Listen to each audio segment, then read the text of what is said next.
जय श्रीमन नारायण। ए पर जे टिप्पणी हम करे जा रहल बा रामानुजदास श्रीमान गट्टू वेणुगोपाल स्वामी जी के द्वारा दिहल गयल बा। अध्याय 5 कर्म संन्यास योग श्लोक 17। तद्बुद्धयः तदात्मानः तन्निष्ठाः तत्परायणाः गच्छन्ति अपुनरावृत्तिं ज्ञाननिर्धूत कल्मषाः। ओम।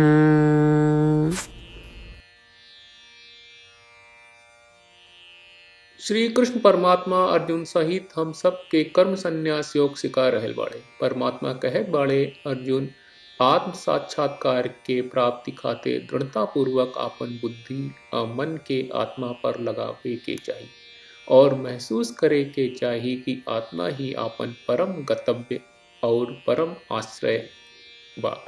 अगर ई तरह से लगातार आत्मा के ध्यान आ चिंतन कहिल जाए ता निश्चित रूप से रउआ के आत्म साक्षात्कार प्राप्त होई।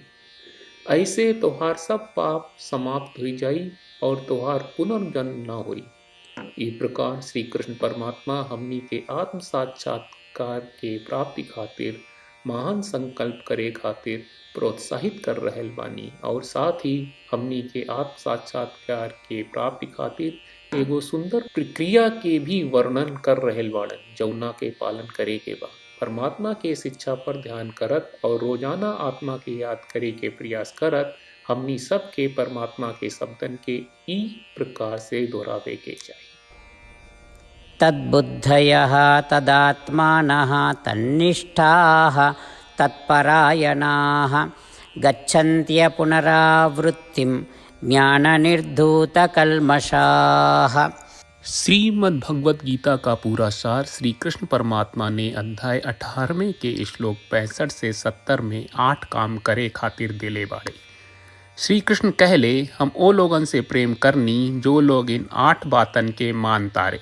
हम ओ भक्तन के हर तरह से रक्षा करब। श्री कृष्ण परमात्मा के द्वारा बोलल गईल संपूर्ण भगवत गीता सुनला के बाद अर्जुन कहले, करिष्ये वचनम त्वा, जेके मतलब बा कृष्ण मैं वही करब जौन आप कही। यही कारण बा श्री कृष्ण अर्जुन के हर तरह के सफलता आ विजय प्रदान करेले। आई परमात्मा के आपन व्रत देई कि हमनी के ये 8 गौ कर्म के पालन करी जा। ई वचन परमात्मा के देवे से बड़न कौनो पूजा तपस्या यज्ञ नहीं। हम 8 प्रण कहब जौन हमनी के करे के चाहिए। आप सब कृपया इन्हन के आपन दिमाग और दिल में सोची। श्री कृष्ण के आपन वचन देवे के ई तरीका में हमनी सबकी कल्पना करे के चाहिए कि श्री कृष्ण का चेहरा खुशी से चमकत बा और खुशी के एहसास करत बा। जय श्रीमन नारायण। यहाँ हमनी के 8 वादा बा। हमनी के पहला वादा, हे श्रीमन नारायण, आपका निर्देश के मुताबिक हम हमेशा तोहार ध्यान करब और तोहार बारे में सोचब। हमनी के दूसर वादा, हे श्रीमन नारायण, आपका सलाह का अनुसार हम हमेशा आपका भक्त रहब। हमनी के तीसर वादा, हे श्रीमन नारायण, हम आपन सब काम तोहरा सेवा के रूप में और तोहरा संतुष्टि खातिर करब। हमनी के चौथा वादा, हे श्रीमन नारायण, जैस की आप माने के कहले रहलू, हमरा बहुत विश्वास बा कि हम आपके होई और हम हमेशा आपन दोनों हाथ जोड़ के आपके नमस्कार करब और आपकी पूजा करब। हमनी के पांचवा वादा, हे श्रीमन नारायण, हमरा के तोरा बात माम एकम शरणम ब्रज 1866 याद कहले, जहाँ आप हमरा के आपन का अर्पित करे का कहा। श्रीमन नारायण, मैं हमेशा तोहरे शरण में रहब। हमनी के छठवां वादा, हे श्रीमन नारायण, हमरा के तोहरा बात माँ सुचहा 1866 याद कहले कि आप हमनी के शोक ना करे का आश्वासन दे रहे बड़े। हम अब और शोक ना करब। हमनी के 7वां वादा, हे श्रीमन नारायण, आपने हमरा खातिर श्रीमद् भगवत गीता के वितरण करके हम सब के कृपा कहले और आशीर्वाद दहले बा। हम वादा करत बानी कि रोजाना कम से कम 1 श्लोक पढ़ब या सुनब। हमनी के 8वां वादा, हे श्रीमन नारायण, आप गीता के पूरा मानवता तक ले गयलू। हम गीता में आपके दिव्य वचन के उन भक्तन तक पहुँचावे के प्रयास करब जे गीता से अपरिचित बा। हे श्रीमन नारायण, हम उई करब जौन तू करे का कहब। हम ऐसन व्यवहार करब जैसन आप चाहत बानी और हम खाली आपका खातिर काम करब।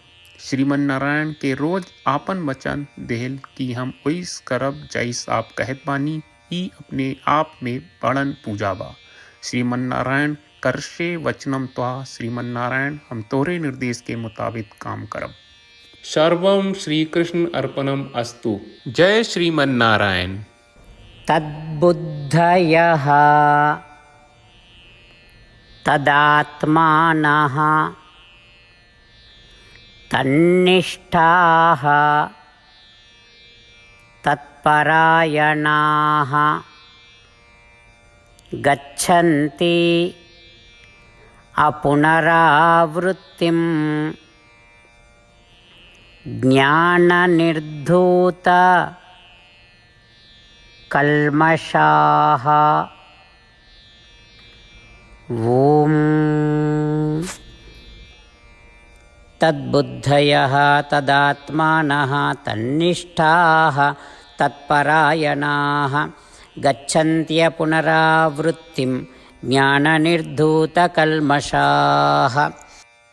श्रीमन्नारायण, करिष्ये वचनं तव। सर्वं श्रीकृष्णार्पणमस्तु। जय श्रीमन्नारायण। जय श्रीमन नारायण। सब भक्त लोगों से विशेष अनुरोध बा, जीवन में हर चीज में हमनी के तत्कालिक और प्रभावशाली परिणाम की अपेक्षा रहेला। एकरा खातिर आइए रोजाना 1 मिनट के समय निकालल जाए और नारायण आश्रम पढ़ल जाए। नारायण आश्रम प्राप्त करे खातिर नारायण आश्रम वेबसाइट पर जाई, जो www.narayanashram.org है, और पंजीकरण में आपन नाम और ईमेल दर्ज करी। आपके द्वारा प्रदान कईल गई ईमेल पर आपका एक नारायण आश्रम PDF प्राप्त हुई। PDF में एक रामायण श्लोक, एक गीता श्लोक और एक विष्णु नामम बा। ये तीनों के मिल के नारायण आश्रम कहल जाला। हर व्यक्ति के ये श्लोक के अलग अलग संयोजन मिलेला। जब हर कोई 24,000 भक्तन के साथ रोजाना आपन नारायण आश्रम पढ़त आ सुनत बा, ता हर दिन संपूर्ण रामायण का 1 दौर, श्रीमद् भगवत गीता पारायण के 33 दौर और श्री विष्णु सहस्त्रनाम स्तोत्र पारायण के 24 दौर प्रतिदिन पूरा होएला। ये एक बहुत ही उल्लेखनीय और विलक्षण परिणाम बा, जौन हर एक दिन ऐस करे से निकलेला। ये कारण बा कि आप और आपके परिवार के सदस्य तुरते जाके आपन नारायण आश्रम प्राप्त करी। जय श्रीमन नारायण।